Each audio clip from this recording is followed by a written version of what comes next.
आज राहुल गांधी के लिए बड़ा मौका था, क्योंकि बहुत दिनों से संसद में हंगामा मचाया हुआ था कि भाई एसआईआर पे बात करो, वोट चोरी पे बात करो।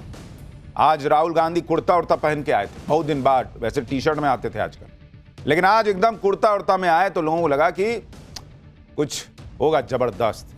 लेकिन आज जब लोकसभा में इलेक्शन रिफॉर्म पर चर्चा शुरू हुई, एसआईआर पर बोलने का मौका राहुल गांधी के पास आया, तो वो अपनी स्पीच में न जाने कहां कहां की बात करने लग गए। खादी से लेकर साड़ी तक, गांधी गोडसे से लेकर आरएसएस तक। मतलब अगर आप एक तरीके से कहिए तो बाप रे बाप, एकदम पूरा जलेबी छान दिया, आदमी अलबला गया कि क्या सुने, क्या बोलें, क्या करें। राहुल गांधी वो सब बात करने लगे जिस पर बड़ा हंगामा मच गया। राहुल गांधी की स्पीच बीच में रुक गई क्योंकि बीजेपी कहने लगी कि अरे मुद्दे पे तो बोलिए, इलेक्शन रिफॉर्म पे बात करना था, क्या क्या बोले जा रहे हैं।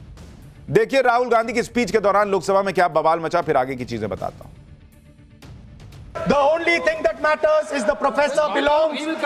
माननीय सदस्य, एक मिनट, माननीय सदस्य, चुनाव सुधारों पर चर्चा हो रही है। सर ये मैं उसी पे कर रहा हूँ सर। आप किसी भी संगठन का नाम जो इस हाउस में उसका नाम ले लें। एलओपी है तो इसका मतलब ये नहीं है, एलओपी का मतलब नहीं, आप जनरल बात बोलो। क्या धमकी देंगे आप? हम लोग सुनने के लिए बैठा है। अभी तक नेता प्रतिपक्ष एक शब्द चुनाव सुधार पे अभी तक आया ही नहीं है। संसदीय कार्य मंत्री बोल रहे हैं। मैं स्पीकर का परमिशन से ही बोल रहा हूँ, हम सुनने के लिए बैठे हैं। The discussion is about the vote. एक मिनट सर मुझे बोलने नहीं एक मिनट। दरअसल राहुल गांधी ये कह रहे थे, ये आरोप लगा रहे थे कि यूनिवर्सिटीज में आरएसएस के लोगों को ऊंचे पदों पर बैठाया जा रहा है। पूरा शिक्षा तंत्र जो है वो आरएसएस और बीजेपी ने अपने कब्जे में ले लिया है। तो बीजेपी हंगामा करने लगी कि भाई किसी और दिन बात कीजिएगा इस पे, अभी चुनाव पे बात करना है। आप कहां यूनिवर्सिटी पे चल गए। लोकसभा में राहुल गांधी का अलग अंदाज भी दिखा। वो खादी कुर्ता पहनकर आए थे, अंदाज तो अलग था लेकिन आरोप वही पुराने।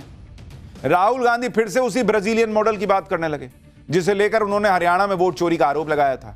कांग्रेस सांसद संसद में ब्राजीलियन मॉडल की तस्वीर लहराने लगे। हंगामा मच गया। लोकसभा स्पीकर इस पर भड़क गए। देखिए संसद में क्या हुआ। We have a Brazilian woman who appears 22 times on the voter list of Haryana. Please. No. 22 times this lady appears. एक मिनट प्लीज, एक मिनट। आप नेता प्रतिपक्ष है, मैं इस तरीके से सदन की कार्रवाई नहीं चलने दूंगा। ये सदन है, सदन की गरिमा को बनाए रखें। आप सदन की गरिमा से बोलेंगे तो ठीक नहीं, जैसे सदन नहीं चलेगा। राहुल गांधी अभी भी नहीं समझ पा रहे हैं कि ये ब्राजीलियन मॉडल की फोटो दिखाकर जो उन्होंने आरोप लगाए थे, उसके बाद बिहार चुनाव में उनकी पार्टी को 10 सीट भी नहीं आई। सुपड़ा साफ हो गया उनकी पार्टी का। लेकिन फिर वही पुरानी बात, कोई नई स्क्रिप्ट ही नहीं है उनके पास।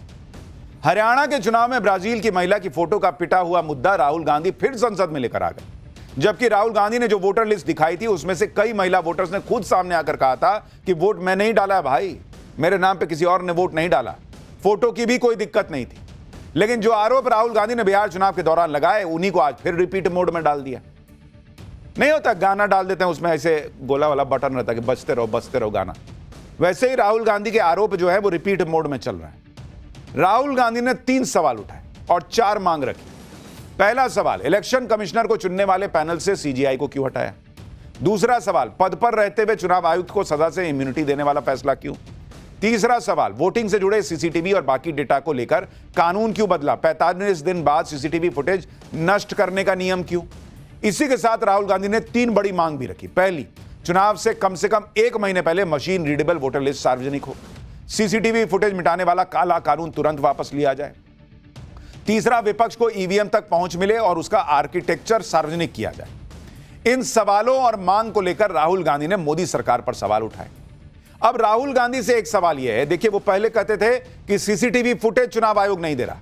आज मान रहे हैं ना कि 45 दिन तक वो सीसीटीवी फुटेज जो है, जो हमने आपको पाठशाला में बताया था कि नियम के तहत 45 दिन सीसीटीवी फुटेज रखा रहता है। अभी बिहार में चुनाव हुआ, आप कह रहे हैं वोट चोरी हुआ, मांगिए सीसीटीवी फुटेज। 45 दिन में मांगे हैं आप, नहीं, अनंत काल तक रखिए, मेरा जब मूड करेगा तब मैं मांगूंगा और मैं देखूंगा, यह हिसाब चलेगा क्या? अगर आपको यकीन है कि बिहार में चोरी हुई है, वोट चोरी हुई है, तो मांगिए ना, सीसीटीवी फुटेज निकालिए, एक्सपोज कर दीजिए। बीजेपी जो है उसने भी तगड़ा पलटवार किया। देखिए निशिकांत दुबे ने राहुल गांधी को क्या जवाब दिया। Why is it that the CJI was removed from the selection panel of the election commissioner? What motivation could there be to remove the CJI? Do we not believe in the CJI? See vote चोरी करके जब रायबरेली का चुनाव जीता और जब फैसला हुआ कोर्ट का, तो ऐसा सिचुएशन इस व्यक्ति ने पैदा किया, इस पार्टी ने पैदा किया कि आपको आश्चर्य होगा कि 3 जज को बाईपास करके एक ऐसे चीफ जस्टिस को बना दिया जो 8.5 साल तक इसका मुख्य न्यायाधीश रहा। आज वो इंस्टीट्यूशन की बात करते थे, यूपीएससी जैसी संस्था, और ये पूरे सदन को जानने वाली बात है, यूपीएससी जैसी संस्था जो आईएएस और आईपीएस और ऑल इंडिया सर्विसेज को पैदा करती है। कांग्रेस का एक कार्यकर्ता बटुक सिंह 10 साल तक यूपीएससी का चेयरमैन रहा। इस देश का पहला चुनाव कमिश्नर सुकुमार सेन, जब वो रिटायर होते हैं तो उसको सूडान का ये राज्यपाल बना देते हैं। वीएस रमा देवी जब रिटायर होती है उसको हिमाचल का गवर्नर बना देते हैं।